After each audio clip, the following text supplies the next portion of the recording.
Hello and welcome to Spanish Basics. In this module, I'll be speaking to you about the Preterite Perfect tense.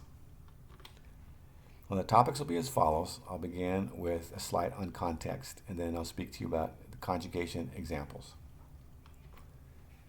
Now, the Preterite Perfect, which is in Spanish the Preterito Perfecto, is a past tense, also called past anterior, Preterito anterior, or el antepreterito.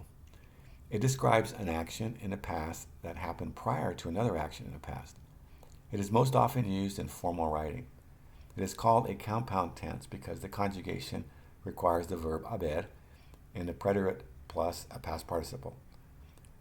Now, the preterite conjugation of haber is as follows. Yo hube, tú hubiste, él, ella, usted hubo, nosotros hubimos, vosotros hubisteis, ellos, ellas, ustedes hubieron. Hubo used alone means there was or there were.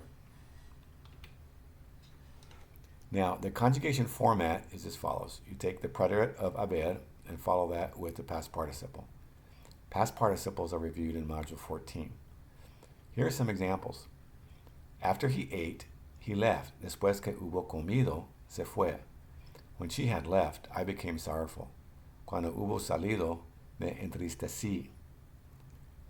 You had just finished when John arrived. Apenas hubiste terminado cuando Juan llegó. As soon as I had seen Yolanda, she departed. En cuanto hube visto Yolanda, ella salió. The preterite perfect tense is usually used after these phrases.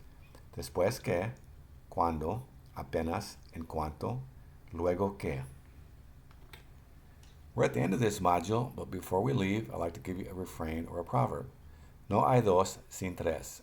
There are no two without three.